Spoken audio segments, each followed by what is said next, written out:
Bonjour à tous, moi c'est Mathieu Blanchet, et vous êtes sur une chaîne dédiée à tous ceux qui veulent mieux connaître, entretenir et comprendre leur voiture. Que vous soyez passionné ou simplement curieux, ici vous trouverez des conseils concrets, des explications claires et des astuces pour rouler en toute sérénité. N'oubliez pas de liker la vidéo, de vous abonner et surtout, regardez jusqu'à la fin, chaque minute peut vous éviter bien des galères. La première fois que j'ai compris que la Peugeot 405 n'était pas juste une vieille berline, ce n'était pas sur une route de montagne, ni dans un musée, c'était derrière un garage, un matin d'hiver, quand l'air sentait la ferraille humide et le gasoil rance. Un type avait ouvert le capot d'une 405 fatiguée. À l'intérieur, tout était noirci de poussière. Des feuilles mortes collaient aux durites, et une boue tiède, mélange d'huile, de pluie et d'années, avait formé une croûte sur le bloc. Un spectacle un peu répugnant, presque obscène. Et pourtant, le gars a tourné la clé. Le moteur a toussé, comme un fumeur qui refuse de mourir. Une seconde de silence, puis le ralenti s'est calé. Net, stable, comme si la voiture disait « Tu croyais que j'étais fini ?» Le propriétaire, lui, a souri avec une satisfaction tranquille, le genre de sourire qui dit « Voilà, c'est exactement ce que je cherchais. » Mais à cet instant-là, j'ai aussi senti autre chose. Une curiosité qui mord, un besoin de comprendre comment une voiture capable d'être aussi sale, aussi usée, aussi de trop au regard moderne, pouvait rester debout comme une évidence. Comment un objet aussi banal avait gagné le statut de culte en France? Parce que la 405, c'est ça. Un mélange de propreté et de crasse, de gloire et de quotidien, d'élégance et de kilomètres. Une voiture née d'un besoin presque vital, et qui, sans prévenir, a fini par coller à la peau d'un pays. Imagine la France au milieu des années 80. Ce n'est pas la France carte postale. Ce n'est pas seulement les terrasses, les platanes, le Tour de France. C'est une France qui roule beaucoup, qui travaille, qui s'inquiète du prix du carburant, qui compte ses kilomètres, qui veut du solide sans renoncer à la fierté. Les entreprises veulent des voitures de représentants, fiables, confortables, pas ridicules devant un client. Les familles veulent partir en vacances sans serrer les dents à chaque côte d'autoroute.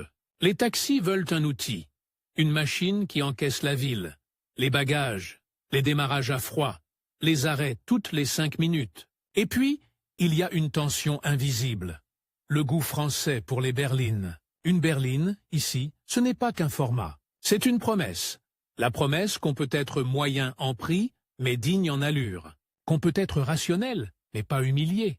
Peugeot, à ce moment-là, sans que le sol bouge sous ses pieds, la marque a une image, sérieuse, robuste, presque bourgeoise. C'est rassurant, mais ça peut devenir un piège, parce que le marché change, la concurrence s'aiguise, les standards montent, et surtout, l'acheteur européen devient plus exigeant.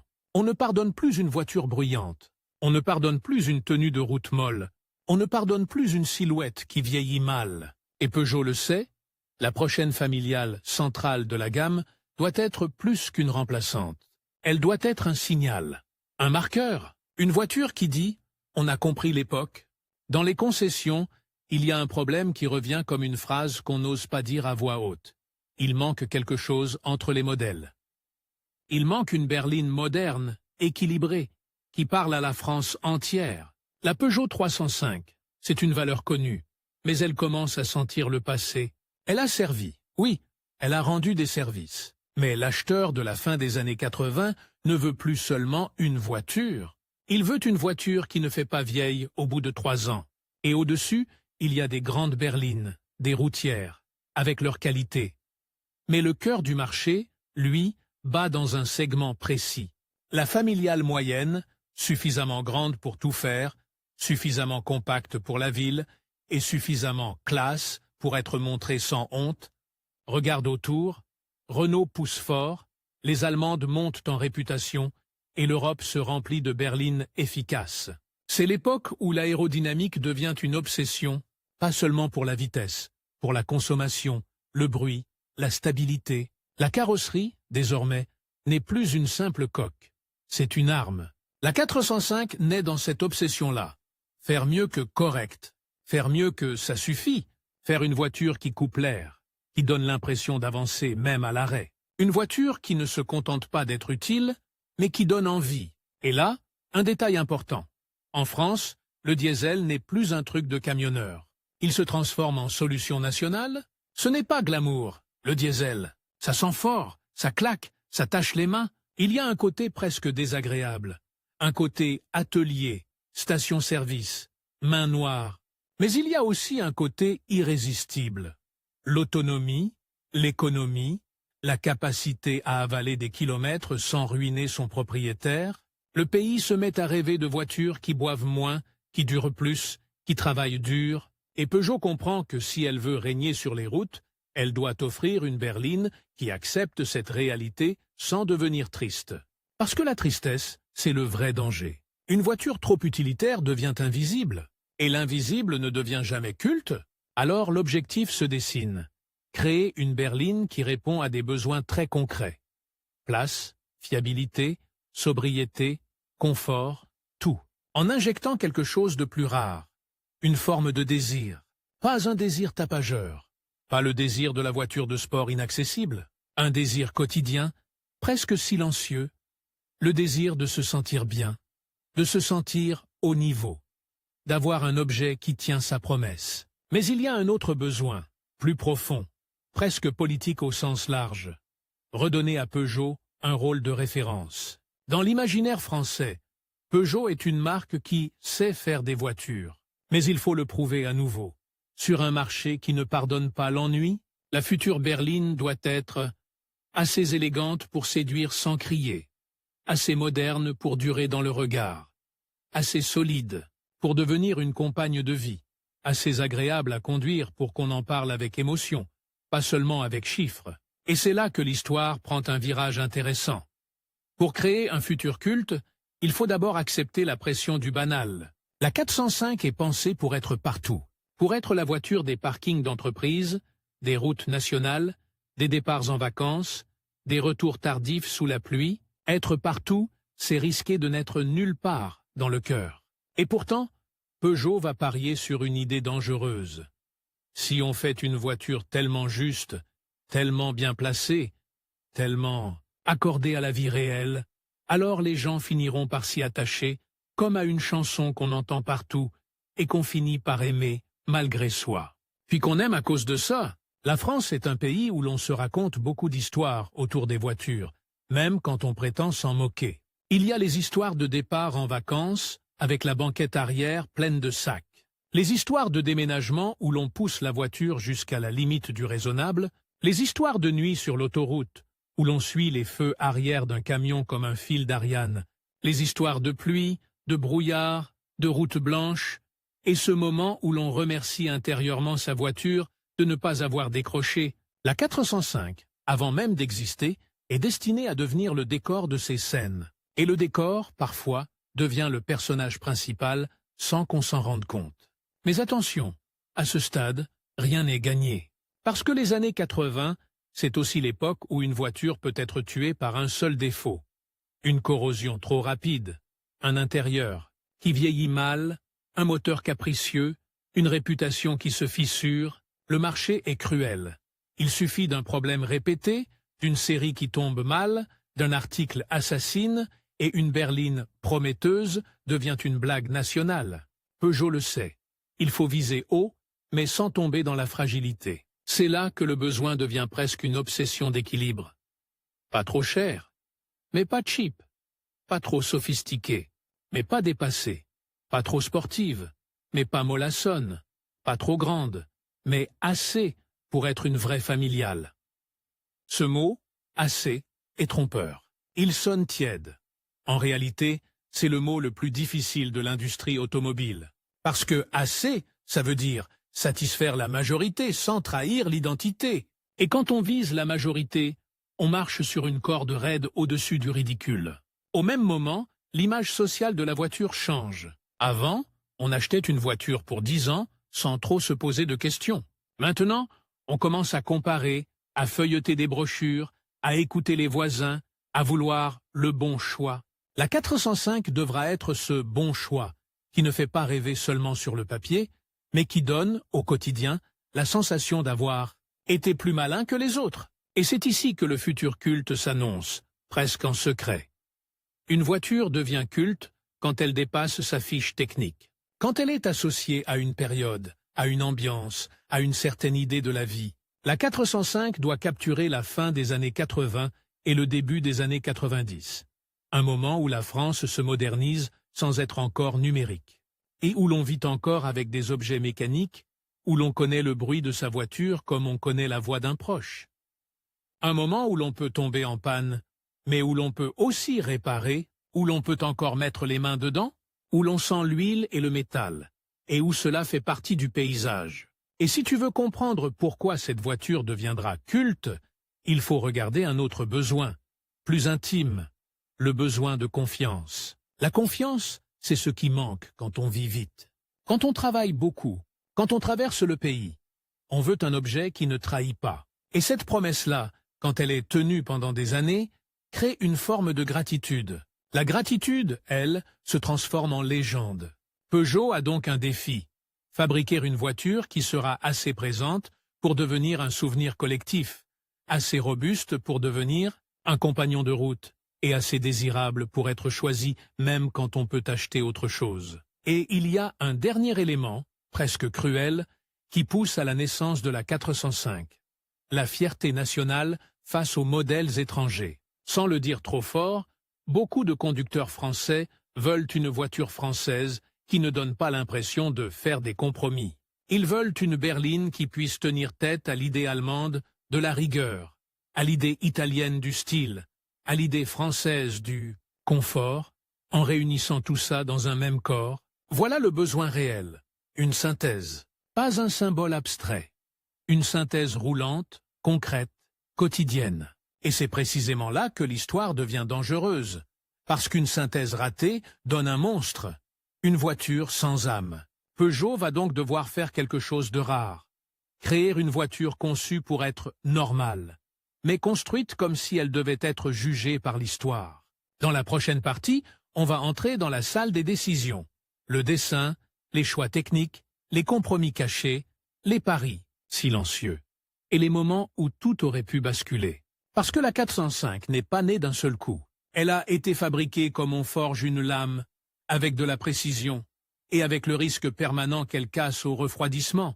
La 405 n'a pas été inventée. Elle a été arrachée à une équation impossible. Imagine une salle de réunion à Sochaux. Des silhouettes en costume, des ingénieurs avec des cernes, des maquettes en mousse grise posées sur des tables. Sur le papier, c'est simple. Remplacer une berline, viser le cœur du marché, faire mieux que la concurrence. En vrai, c'est une corde raide au-dessus du vide, parce que chaque amélioration a un prix, un poids, une contrainte industrielle, et surtout, une conséquence que personne ne voit encore. Le premier choix décisif, c'est celui qu'on ne remarque pas tout de suite. La 405 doit être moderne sans être futuriste. Futuriste, c'est dangereux. Ça vieillit mal, ça effraie le client rationnel, ça fait grimacer les flottes d'entreprises. Trop classique, c'est mortel. Ça sent le déjà-vu, ça ne crée aucun désir, ça se dissout dans le trafic. Alors Peugeot cherche la ligne qui passe entre les deux. Et là, une évidence s'impose comme un couteau bien affûté. Si tu veux une élégance qui parle à tout le monde, tu vas chercher ceux qui savent dessiner l'élégance sans effort. Les Italiens, ce n'est pas un aveu de faiblesse, c'est un coup de maître. Pininfarina entre dans l'histoire. Mais ce n'est pas un conte romantique. Attention, ce n'est pas les artistes italiens qui sauvent la France. C'est beaucoup plus froid, beaucoup plus industriel. Peugeot veut une silhouette qui coupe l'air, qui a l'air plus basse qu'elle ne l'est, plus fine qu'elle ne l'est, plus chère qu'elle ne l'est. Une silhouette capable de donner, à un conducteur de province comme à un cadre parisien, la sensation d'avoir acheté quelque chose de bien dessiné. Et les studios commencent à travailler comme des chirurgiens. On cherche une face avant qui n'agresse pas, mais qui affirme. Un profil qui respire la stabilité, la maturité, une poupe qui ne tombe pas lourdement, qui reste propre, presque tendue. Pendant ce temps, derrière la beauté, la vraie bataille se déroule dans l'ombre. La plateforme, la structure, les moteurs, les trains roulants, Tout ce que le spectateur YouTube ne voit pas au premier regard, mais que son corps ressent à la première courbe. Parce qu'une berline familiale, c'est un mensonge. On la vend comme un salon roulant, mais on la juge comme une machine de précision. Le client ne te dira pas « Votre géométrie d'essieu arrière est remarquable ». Il dira « Elle tient la route ?» ou pire « Elle flotte, elle me fait peur ». Peugeot, à cette époque, a une obsession presque religieuse. Le comportement routier, la marque veut que la 405 soit une voiture qu'on conduit, pas seulement une voiture qu'on subit. Et c'est là que le projet devient schizophrène et donc fascinant. D'un côté, on veut une voiture confortable, silencieuse, souple, faite pour avaler l'autoroute, pour supporter les pavés, pour encaisser les ronds-points et les routes de campagne bosselées. De l'autre, on veut une voiture qui donne envie de tourner le volant. Une voiture qui ne s'effondre pas dès qu'on hausse le rythme. Deux demandes incompatibles. Sauf si on est prêt à entrer dans la zone dangereuse des compromis intelligents. Alors les ingénieurs jouent avec les recettes Peugeot. Un avant précis, un arrière qui accompagne, une direction qui parle. On affine, on teste, on reteste. On roule de nuit quand les routes sont vides, parce que certains défauts n'apparaissent qu'à une vitesse qu'on n'avoue pas dans les rapports officiels. Et pendant qu'on perfectionne la tenue de route, une autre contrainte s'invite comme un parasite. L'aérodynamique. Dans les années 80, l'air devient un ennemi comptable. Il faut moins consommer. Il faut moins de bruit. Il faut une stabilité qui ne se dégrade pas sur autoroute. Chaque angle, chaque arête, chaque joint de carrosserie est un compromis entre style, coût et performance. Là, on imagine la scène. Un modèle réduit dans une soufflerie, des filets d'air visualisés, des techniciens qui regardent une fumée, glisser sur le toit, se casser sur la lunette arrière. Le moindre tourbillon parasite, c'est de la consommation en plus, du bruit en plus. Une sensation de voiture moins solide, à haute vitesse. Et c'est ici que la 405 commence à ressembler à sa propre légende. Une voiture conçue pour être simple, mais mise au point comme une berline qui doit prouver quelque chose à toute l'Europe. Ensuite vient l'autre question, celle qui transforme une voiture en phénomène. Les motorisations. Peugeot n'a pas le droit de se tromper, parce que dans ce segment, le moteur est une religion quotidienne. C'est lui qui doit démarrer. L'hiver, tenir la distance, survivre au mauvais carburant, aux vidanges retardées, aux trajets courts, aux charges lourdes. Il faut des moteurs essence pour ceux qui veulent le silence et la souplesse. Il faut surtout des diesels pour ceux qui vont faire 40 000 km par an et qui veulent, sans le dire, battre le système. Rouler. Beaucoup, payer moins, durer plus longtemps. Et là, tu sens déjà le twist s'approcher. La 405 n'est pas seulement développée pour être la voiture des familles, elle est aussi conçue pour devenir la voiture des gros rouleurs, des taxis, des commerciaux, de tous ceux qui n'ont pas le luxe de tomber en panne. Autrement dit, on construit une voiture qui doit supporter l'indécence du réel. Le réel, c'est quand on démarre trop tôt, c'est quand on coupe le moteur trop vite, c'est quand on roule chargé, c'est quand on ne respecte pas la mécanique comme un objet sacré, et Peugeot le sait. Si la 405 résiste à ça, elle gagnera quelque chose de plus précieux que des essais-presse. Elle gagnera la rumeur. La rumeur qui dit « elle encaisse ». La phrase magique, celle qui transforme un modèle en mythe. C'est increvable. Mais avant de devenir increvable, il faut survivre au développement. Et le développement, c'est un champ de mines. Une voiture moderne, ce n'est pas seulement une carrosserie et un moteur. C'est aussi l'électronique qui commence à s'installer, les équipements de confort, les systèmes qui doivent fonctionner ensemble sans créer de pannes absurdes. Or, au moment où la 405 se construit, l'industrie automobile est en transition.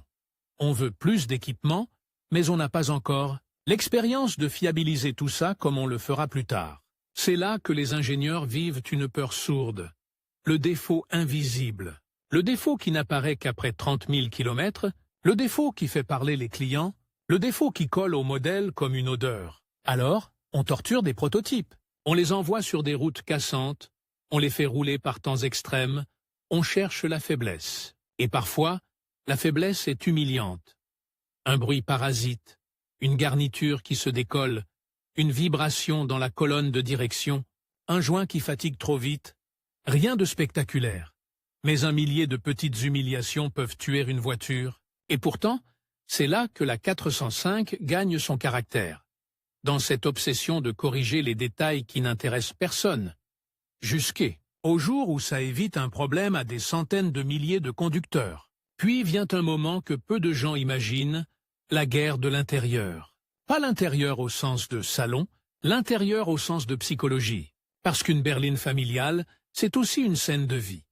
On y passe des heures, on y mange parfois, on y crie, on y rit, on y transporte des enfants, des collègues, des secrets, des silences. Peugeot doit donc faire un habitacle qui respire la solidité et le sérieux, sans tomber dans l'austérité. Une planche de bord lisible, rationnelle, des sièges qui tiennent le dos, une position de conduite qui donne l'impression de maîtriser la voiture plutôt que d'être posé dessus. Et là aussi, il y a un choix cruel. Le plastique, trop dur, ça fait cheap. Trop mou, ça vieillit mal. Trop sophistiqué, ça coûte trop cher. Le client ne dira pas « ce polymère est bien choisi ». Il dira « ça fait solide » ou « ça fait toc ». La 405 vise le « ça fait solide », pas seulement au toucher, mais au son. Le bruit de la porte qui se ferme, le clic des commandes, la sensation de ne pas être dans une boîte creuse. Et pendant qu'on ajuste tout ça, il y a une autre partie de l'histoire, plus nerveuse, presque clandestine. La 405 doit aussi porter une promesse de performance. Peugeot sait qu'une gamme a besoin de versions qui font rêver, même si tout le monde ne les achète pas. Les versions plus musclées, plus sportives, c'est l'aura. C'est ce qui fait que même une 405 diesel de flotte profite d'une image dynamique. Donc, pendant que certains travaillent sur la version de Monsieur Tout-le-Monde, d'autres peaufinent des variantes qui vont donner au modèle une seconde vie dans l'imaginaire collectif. Des moteurs plus puissants, une mise au point châssis plus tendue, une tenue de route encore plus précise. Tu vois le paradoxe? La 405 est construite pour être une voiture normale, mais elle est développée avec une fierté qui refuse la normalité, et là, au milieu du processus, arrive le vrai risque industriel, la production. Parce que tu peux avoir le meilleur dessin, le meilleur équilibre, le meilleur discours. Si tu n'arrives pas à fabriquer la voiture, de façon régulière, propre, fiable, à grande échelle, tu es mort. Une usine, c'est un monde. Chaque soudure doit être répétable. Chaque ajustement de porte doit tomber juste. Chaque faisceau électrique doit passer au bon endroit. Chaque défaut de fabrication répété devient une avalanche de retour en concession. Alors Peugeot ne construit pas seulement une voiture. Peugeot construit une méthode pour la reproduire. Et là, voici un twist que peu de gens ressentent consciemment. La 405 a été conçue pour être un objet de série avec une sensation de précision. C'est une contradiction. Et c'est justement ce qui la rend importante, parce que dans ces années-là, beaucoup de voitures de série donnent une sensation de compromis permanent. La 405, elle, cherche à donner l'impression que quelqu'un a pris le temps. Pendant les essais, les ingénieurs observent un détail. Le comportement à haute vitesse, le calme en ligne droite, la stabilité quand on se fait doubler par un camion. Sur autoroute, la peur est un animal discret. Si une voiture bouge trop, si elle est nerveuse, le conducteur se fatigue. Il serre le volant. Il s'épuise. La 405 est réglée pour que l'autoroute devienne une routine, pas une lutte. Et ce réglage-là, ce calme, c'est de l'ingénierie invisible. Ça ne se photographie pas. Ça se ressent dans les épaules, puis arrive le moment de vérité. Le lancement, la voiture n'a pas encore conquis le public. Mais en interne, il y a déjà cette sensation étrange. On tient quelque chose. Et pourtant, jusqu'au dernier instant, tout peut basculer sur une absurdité. Un défaut de mise au point, un problème d'approvisionnement.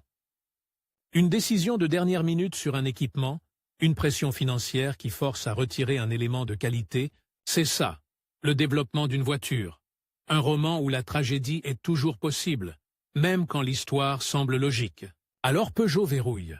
La 405 doit sortir avec une silhouette qui fait tourner la tête sans provoquer le rejet, avec des motorisations qui rassurent, avec une mise au point châssis qui donne ce sentiment typiquement Peugeot. Ça roule droit, ça tourne juste, ça ne te trahit pas, et au moment où elle arrive, elle n'est pas simplement une nouvelle berline. Elle est une réponse. Une réponse à la France qui roule, qui travaille, qui économise, qui veut du sérieux, sans renoncer au plaisir de conduire. La suite, c'est le choc du réel. La presse, les concessions, les premiers clients, les kilomètres, les louanges, et les défauts qui surgissent quand une voiture rencontre la vraie vie. Et surtout, comment la 405 va passer du statut de bon produit à celui de légende populaire. Parfois par des chemins inattendus, parfois par des humiliations, parfois par des exploits qui dépassent complètement l'idée initiale, elle arrive sur le marché comme un couteau neuf dans un tiroir plein d'anciens outils. Tu ne sais pas encore si tu vas t'en servir. Tous les jours. Mais tu sens immédiatement qu'il y a quelque chose de plus net, de plus juste, de plus moderne. Dans les concessions, au début, on la regarde en silence. Ce n'est pas une voiture qui réclame de l'attention en criant « elle la vole autrement », par ses proportions, par cette manière d'être élégante sans maquillage. La lumière glisse sur ses flancs, s'accroche à l'arête du capot, puis file sur la ligne de toit, comme si la carrosserie avait été tendue à la main. Les gens montent dedans, ils ferment la porte, ils écoutent le bruit, et là, la première réaction est souvent physique. Un petit relâchement des épaules. Un « ah ». Ça, c'est dangereux pour la concurrence. Parce que le « ah », c'est le moment où le client cesse de comparer des chiffres et commence à imaginer sa vie. La presse automobile de l'époque, elle, est impitoyable. Elle adore découvrir une voiture bien née, mais elle adore encore plus trouver la faille, la zone grise, le détail qui dérange. Sauf que la 405 arrive avec une qualité rare. Elle semble cohérente, pas parfaite, mais cohérente. Et cette cohérence, sur un marché saturé de compromis bancals, c'est comme une gifle froide. Ça réveille. Les premières semaines, on parle beaucoup de son style, de sa modernité. Mais le vrai carburant de sa réputation se construit plus lentement. Sur les routes, dans les parkings, dans les mains de ceux qui n'écrivent pas d'articles, parce que la 405 devient immédiatement un animal social. Tu la vois partout, et tu finis par la reconnaître comme on reconnaît une silhouette dans une foule. Un profil qui revient dans le paysage jusqu'à devenir familier. Et là, un phénomène étrange se produit. Plus tu la vois, plus elle semble normale. Et plus, paradoxalement, elle s'imprime dans la mémoire collective. Au départ, les acheteurs typiques sont ceux qui ont besoin d'un outil sérieux. Cadre moyen, famille, petites entreprises. Ils veulent une voiture qui ne fait pas honte, qui ne ruine pas, qui ne casse pas la tête. Mais très vite, la 405 commence à glisser vers un autre public. Les gros rouleurs. Ceux qui font de la route comme on fait un métier, ceux qui savent reconnaître une voiture fatigante au bout de 15 minutes, ceux qui sentent, sans pouvoir l'expliquer, si une voiture tiendra 200 000 kilomètres ou si elle va s'effondrer moralement bien avant, et la 405, dans beaucoup de versions, envoie un signal rassurant. Elle est prête à travailler. Alors les taxis s'y intéressent, les commerciaux aussi, les administrations, les flottes d'entreprises, tout ce monde qui n'achète pas avec des étoiles dans les yeux, mais avec un calcul brutal. Coût, fiabilité, confort, entretien. Et tu sais ce qui fait vraiment peur aux concurrents? Ce monde-là parle entre lui. Un taxi qui trouve une voiture solide en parle à 10 autres taxis. Un responsable de flotte qui a moins de panne en parle à un autre responsable de flotte. Ce n'est pas une publicité, c'est une contagion. La 405 devient une rumeur roulante. Sur la route, elle offre une sensation typiquement française, presque culturelle. La stabilité sans lourdeur. Tu as l'impression qu'elle se place naturellement, qu'elle n'a pas besoin d'être corrigée tout le temps, et à une époque où l'autoroute est le théâtre silencieux de milliers de vies, ça compte plus qu'on ne l'avoue. Parce que la fatigue au volant, c'est une honte invisible, on ne la raconte pas à table. Mais quand une voiture te fatigue moins, tu t'y attaches, même si tu ne le dis pas. Et puis il y a la question des moteurs, celle qui décide du destin réel d'une berline. Les versions essence donnent le ton, de la souplesse, un fonctionnement civilisé, une impression de montée en gamme. Mais la vraie transformation sociale, celle qui installe la 405 dans les parkings de France comme une évidence, c'est le diesel. Le diesel, c'est l'odeur, le cliquetis, le petit frisson au démarrage par temps froid. C'est aussi, parfois, les mains noires, la tache sur la manche, le bruit un peu brutal, qui rappelle que la voiture n'est pas un salon, mais une machine. Il y a quelque chose d'un peu repoussant dans cette mécanique-là, un côté outil, atelier, utilitaire, et pourtant, c'est aussi là que naît la satisfaction la plus pure, celle de rouler longtemps, beaucoup, sans être puni à la pompe. Beaucoup de Français, à cette époque, découvrent un plaisir bizarre, le plaisir de l'autonomie, de partir loin sans compter chaque station-service, de faire l'aller-retour chez la famille, les vacances, le boulot, avec cette sensation qu'on a trouvé la combinaison gagnante, une voiture qui accepte de vivre durement. Et plus la 405 roule, plus sa réputation devient monstrueuse. Pas monstrueuse au sens terrifiante, mais monstrueuse au sens impossible à ignorer. Parce qu'elle commence à apparaître dans des conditions où, normalement, une berline familiale ne devrait pas briller. Là arrive un premier twist. La 405 n'est pas seulement une voiture de France. Elle devient aussi une voiture de frontières, de routes longues, parfois dégradées, de climats difficiles. Une voiture qui s'exporte dans des contextes où la mécanique est testée comme une bête de somme. Et ce qui est fascinant, c'est que plus elle est maltraitée, plus elle se construit une aura. On la voit chargée, cabossée, poussiéreuse, parfois presque honteuse, et pourtant toujours en mouvement. Comme si sa laideur temporaire, cette saleté, ces kilomètres, ces plastiques usés, devenaient la preuve de sa noblesse. Une 405 propre, neuve, brillante, c'est une belle voiture. Mais une 405 sale, fatiguée, couverte de routes, c'est une légende parce qu'elle raconte quelque chose. Je suis encore là, et au même moment, la 405 gagne un autre type de célébrité, plus spectaculaire, presque cinématographique, celle de la performance et de l'image. Peugeot comprend qu'une berline peut être culte si elle a une part de mythe, même si la majorité des voitures ne vivront jamais ce mythe. Alors, dans la gamme, certaines versions deviennent des aimants à fantasmes, des variantes plus puissantes, plus sportives, qui donnent à la 405 une double personnalité. La même silhouette peut appartenir à un père de famille prudent, ou à quelqu'un qui aime sentir le train avant mordre la courbe. Et cette ambiguïté, c'est de l'or. Parce que le culte naît souvent de ce mélange. Un objet accessible, mais capable d'excès. Dans les années qui suivent, la 405 devient un décor de vie française.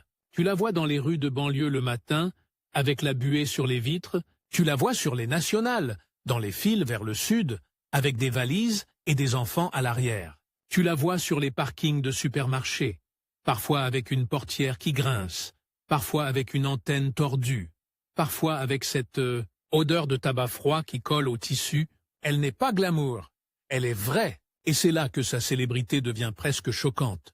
La 405 se met à être aimée précisément parce qu'elle est commune. Elle n'est pas un objet rare qu'on admire à distance. Elle est un objet qu'on touche, qu'on utilise, qu'on répare, qu'on insulte, puis qu'on remercie. Tu veux savoir comment une voiture devient culte? Pas par des affiches, par des phrases prononcées sans y penser. Elle démarre toujours. Elle freine bien, elle tient la route. Elle m'a emmené partout. Mais évidemment, l'histoire n'est pas propre. Elle ne peut pas l'être. La vraie vie n'est pas une brochure. La 405 traverse aussi ces zones sombres. Des voitures qui vieillissent, des intérieurs qui se marquent, des petites faiblesses qui apparaissent selon les usages, des propriétaires qui négligent l'entretien, des problèmes qui deviennent des anecdotes de café, et parfois, l'image de la voiture est attaquée par cette cruauté typiquement humaine. Quand un modèle devient populaire, il devient aussi trop vu, donc méprisé par ceux qui veulent se distinguer. La 405, un temps, se retrouve dans ce paradoxe, aimée par ceux qui roulent, et parfois dénigrée par ceux qui parlent. Sauf que les voitures, à la fin, ne gagnent pas dans les conversations. Elles gagnent sur l'asphalte. Et là arrive le second twist, celui qui transforme une bonne berline en mythe durable. L'accumulation de kilomètres devient une sorte de compétition sociale. Les gens commencent à se raconter des chiffres comme on raconte des exploits. Elle a 250 000. Moi, 320 000. Un oncle à moi, 400 000. Et ça tourne encore. Ces chiffres, à eux seuls, créent une aura parce qu'ils racontent une époque où une voiture était censée durer, où l'on voulait qu'elle dure, où l'on n'avait pas honte de la garder longtemps. Le culte, ici, se construit sur une forme de fidélité, et puis, comme si ça ne suffisait pas, la 405 devient aussi une voiture d'apprentissage. Beaucoup de conducteurs français ont appris à conduire dans des voitures de cette génération. Ils ont appris la sensation du volant, le point de patinage, le freinage, la peur du rond-point sous la pluie. Ils ont appris la route dans une voiture qui pardonne assez, mais qui reste assez précise pour enseigner. Quand un objet accompagne tes premières victoires et tes premières frayeurs, il devient plus qu'un objet. Il devient une mémoire. Tu veux une image concrète? La 405, c'est souvent la voiture dans laquelle quelqu'un a eu sa première vraie discussion d'adulte, la discussion sérieuse, sur un parking, moteur coupé, radio éteinte, avec les phares qui éclairent vaguement un mur. Elle a été le témoin silencieux de rupture, de réconciliation, de projet de vie. Ce n'est pas une métaphore, c'est la réalité. Les voitures sont des pièces où l'on vit quand on n'a pas d'autres pièces. Et plus la 405 vieillit, plus elle change de rôle social. Et c'est là que l'histoire devient presque brutale. Elle passe des mains des premiers propriétaires soigneux aux mains des seconds propriétaires rationnels, puis aux mains des jeunes, qui veulent une voiture pas chère, puis aux mains de ceux qui n'ont pas le choix. Et à chaque passage de main, elle perd un peu de sa propreté, mais gagne un peu de sa légende. On la voit avec des pare-chocs dépareillés, des jantes différentes, une aile remplacée d'une autre couleur. C'est laid. Ça pique presque les yeux. Ça dégoûte un peu, cette impression de voir une voiture recousue. Mais c'est aussi ça, le culte. L'objet continue malgré les cicatrices. Et dans ces cicatrices, on lit le pays. Les budgets, les bricolages, les vies pressées, les réparations du samedi, les casses automobiles, les pièces récupérées, les « ça ira bien comme ça ». Et malgré tout, elle roule encore. Elle se refuse à disparaître. C'est à ce moment-là que la 405 devient célèbre d'une manière inattendue. Elle devient la voiture qu'on ne parvient pas à enterrer. Chaque année, on se dit « il n'en reste plus beaucoup ». Et puis on en voit une autre, puis une autre. Et on commence à sourire, comme face à un vieux personnage de quartier qu'on croyait parti. Mais la célébrité a aussi ses ombres, parce qu'une voiture qui survit longtemps finit aussi par se retrouver associée à des images moins nobles. Les stationnements approximatifs, les fumées au démarrage, les intérieurs usés, les sons de suspension fatigués, elle devient parfois l'emblème de ceux qui n'ont pas les moyens de changer. Et là, il y a un risque, que la voiture soit réduite à une caricature. Sauf que la 405 résiste à la caricature par une chose très simple. Elle continue à faire ce qu'on attend d'elle. Elle transporte, elle démarre, elle tient la route, elle rend service. Et ce service-là, répété des millions de fois, construit une respectabilité qui finit par réécrire l'image. Au lieu d'être la vieille bagnole, elle devient la vieille bagnole, mais sacrément bien foutue. Puis il y a un moment où la 405 franchit une frontière invisible, celle de la nostalgie. Au début, on la voit comme un présent. Ensuite, on la voit comme un vieux présent. Et puis un jour, sans prévenir, elle devient un souvenir. Et le souvenir, c'est la matière du culte. Les gens commencent à dire « mon père en avait une ». On partait en vacances avec « je me souviens de l'odeur ». Je me souviens du bruit de la porte. Je me souviens de la route de nuit. La 405 devient un morceau de France roulante, une capsule d'époque où la mécanique est encore lisible, où le tableau de bord n'est pas un écran où la voiture répond par des sensations. Et là, le dernier twist de cette partie, ce qui rend la 405 célèbre, ce n'est pas seulement sa qualité, c'est sa capacité à être aimée par des gens qui ne se considèrent pas comme passionnés. Elle devient culte sans avoir besoin d'un fan-club bruyant. Elle devient culte parce qu'elle a été utile, parce qu'elle a été fiable, parce qu'elle a été présente et parce qu'elle a parfois donné du plaisir de conduite à des gens qui ne cherchaient pas ce plaisir. C'est une célébrité silencieuse, une célébrité de la vie réelle. Et maintenant, on arrive au point où l'histoire doit se transformer. Si la 405 est devenue un symbole, ce n'est pas uniquement parce qu'elle a réussi sa carrière, c'est parce qu'elle a laissé une trace dans la manière de fabriquer des berlines, dans la manière de penser l'équilibre entre style, comportement routier, usage quotidien et durabilité. Dans la prochaine partie, on va regarder ce qu'elle a réellement changé, ce qu'elle a transmis et pourquoi, même quand elle disparaît, des routes, Elle continue d'exister dans l'industrie et dans la mémoire collective comme une référence. Il y a un moment, dans la vie d'une voiture, où elle cesse d'être un modèle et devient une idée. La 405 a franchi ce seuil sans tambour, sans scène, sans discours. Elle l'a fait comme elle a toujours roulé, en avançant, simplement, jusqu'à ce que le pays se rende compte qu'elle était déjà partout dans son histoire. Quand la production s'arrête et que la route commence à se vider, ce n'est pas la fin, c'est la transformation. Parce qu'une voiture culte ne meurt pas quand elle disparaît des catalogues, elle meurt quand on cesse de la comparer. Et la 405, elle, a continué longtemps à servir de repère invisible. Ça, c'était l'époque où Peugeot faisait des berlines comme ça. Une phrase qui semble banale, mais qui contient tout, la nostalgie, la confiance et l'idée qu'il y avait là une forme d'équilibre rare.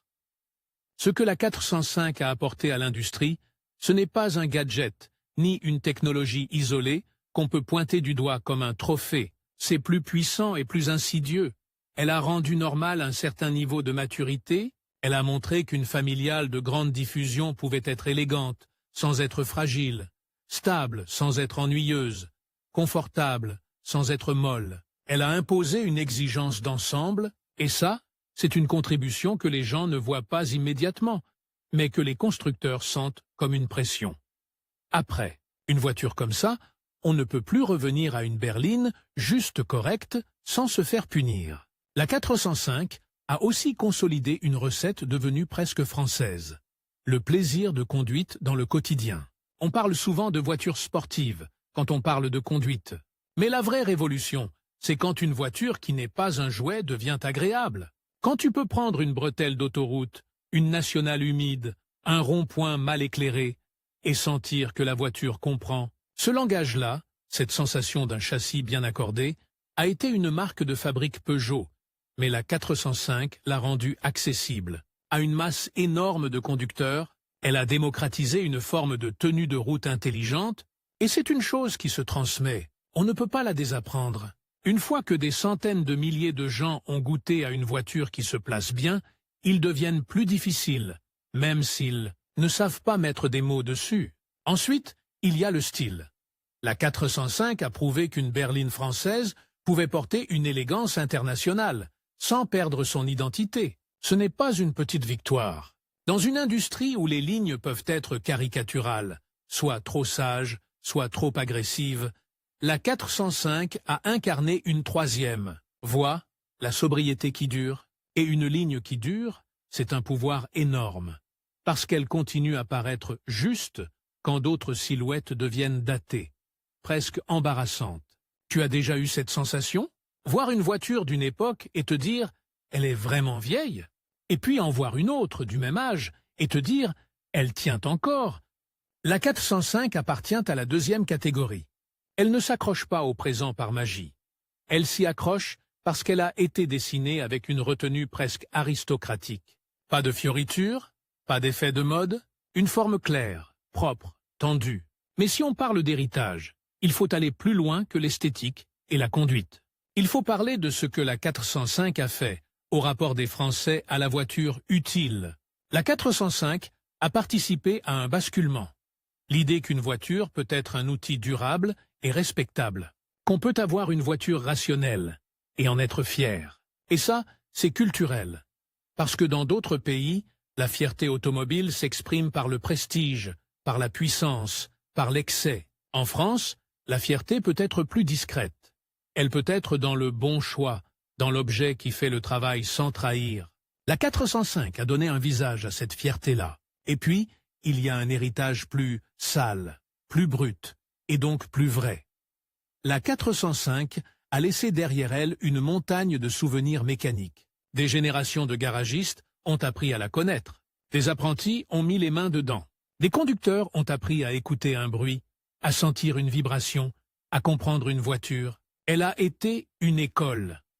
Dans un monde où la voiture devient de plus en plus électronique, de plus en plus opaque, cette école mécanique devient une nostalgie puissante parce que la 405 appartient à une époque où l'on pouvait encore croire qu'un objet se comprend, qu'on peut dialoguer avec lui, même si ce dialogue sentait parfois l'huile et le métal chaud. Et là, on touche quelque chose d'important. La 405 est un symbole de transition. Transition entre deux âges. L'âge où la voiture est un assemblage mécanique lisible et l'âge où la voiture devient un système, une plateforme, un ordinateur roulant. C'est peut-être pour ça qu'elle est culte. Elle se situe au bon endroit dans la mémoire. Assez moderne pour être confortable et efficace. Assez ancienne pour rester humaine, réparée, comprise. Maintenant, parlons d'un héritage que peu de gens osent formuler, parce qu'il est légèrement dérangeant. La 405 a aussi laissé une trace dans la manière dont les voitures vieillissent dans la société. Une voiture culte n'est pas toujours un objet qu'on conserve parfaitement. Parfois, c'est un objet qu'on voit se dégrader et survivre. Et cette survie, en France, a une valeur presque morale. Elle raconte une certaine résistance. La 405, on l'a vue sous toutes ses formes. Impeccable, lustrée, presque bourgeoise, puis normale, quotidienne, puis fatiguée, cabossée, recousue, puis héroïque malgré elle. Cette dégradation est presque un roman social, parce qu'elle montre la voiture comme un bien qui circule entre les classes, entre les générations, entre les budgets. Elle montre que la France a longtemps vécu avec des objets qu'on garde, qu'on transmet, qu'on rafistole. Et la 405, dans ce rôle, devient un témoin. C'est un héritage que les constructeurs ne mettent pas dans leurs brochures, parce que c'est trop vrai, trop brut. Mais c'est aussi ce qui fabrique le culte. La voiture n'a pas seulement été possédée, elle a été vécue. Il y a aussi une trace industrielle plus directe. La 405 a contribué à consolider la place de Peugeot sur un segment stratégique, et donc à orienter la suite. Les générations suivantes de berlines, chez Peugeot et ailleurs, ont dû répondre à la question que la 405 posait implicitement. Est-ce que votre voiture est aussi équilibrée? Est-ce qu'elle donne autant pour son prix? Est-ce qu'elle vous accompagne aussi longtemps? Même quand on ne prononce pas son nom, elle pèse dans l'air comme une référence. Et puis vient l'héritage dans l'imaginaire. La 405 n'est pas seulement une voiture française. Elle est une voiture de la France, de ses routes nationales, de ses autoroutes, de ses parkings d'immeubles, de ses départs en vacances, phares allumés tôt le matin, de ses dimanches de pluie, quand le chauffage met trop longtemps à arriver, de ses odeurs, le tissu chauffé au soleil, le tabac froid, la poussière, parfois une pointe d'essence ou de gasoil. Ce sont des détails sensoriels, presque intimes, et ce sont eux qui fabriquent la légende. Tu peux demander à quelqu'un « Pourquoi tu l'aimes, cette voiture ?» Souvent, il ne te donnera pas une réponse technique, il te donnera une scène. Je me souviens de mon père qui mettait sa main sur le levier. Je me souviens du bruit des clignotants. Je me souviens de la banquette arrière. Je me souviens de la nuit sur l'autoroute. Le culte, ici, n'est pas un culte de performance pure, c'est un culte de vécu. Et si on veut être honnête, il y a un dernier twist, un dernier clou émotionnel. La 405 est devenue culte parce qu'elle a traversé le temps à la fois comme un objet aimé et comme un objet méprisé par moments. Elle a connu la gloire silencieuse de la fiabilité et la honte sociale de devenir la vieille voiture. Elle a été désirée, puis banalisée, puis ridiculisée, puis regrettée. C'est une trajectoire très française au fond. On aime, on critique, on oublie, puis on se souvient. Et quand on se souvient, on idéalise, mais pas entièrement. On se souvient aussi de la saleté, des kilomètres, des petits défauts, des plastiques marqués, des odeurs. Et c'est justement ce mélange, satisfaction, fascination et une pointe de dégoût, qui rend le souvenir puissant. Parce qu'une histoire trop propre ne s'imprime pas. Une histoire un peu sale colle à la peau. Alors, qu'est-ce que la 405 a laissé? Un standard d'équilibre. Un modèle de berline accessible, mais digne. Une école de conduite et de mécanique. Une empreinte culturelle sur les routes françaises. Et surtout, un paradoxe magnifique. Être une voiture conçue pour le quotidien et devenir, à force de quotidien, un mythe. Et si tu veux une dernière image, une image qui résume pourquoi elle reste culte en France. Imagine une 405 au petit matin sur une aire d'autoroute. La carrosserie est terne, un peu poussiéreuse. Les phares sont jaunis. Le capot porte les micro-rayures de 30 ans de lavage rapide. C'est presque triste, presque repoussant. Et pourtant, tu vois quelqu'un tourner la clé. entendre le moteur prendre et partir, simplement, comme si la route l'attendait encore. À ce moment-là, tu comprends, ce n'est pas une voiture qui brille, c'est une voiture qui tient, et tenir, en France, c'est une forme de grandeur.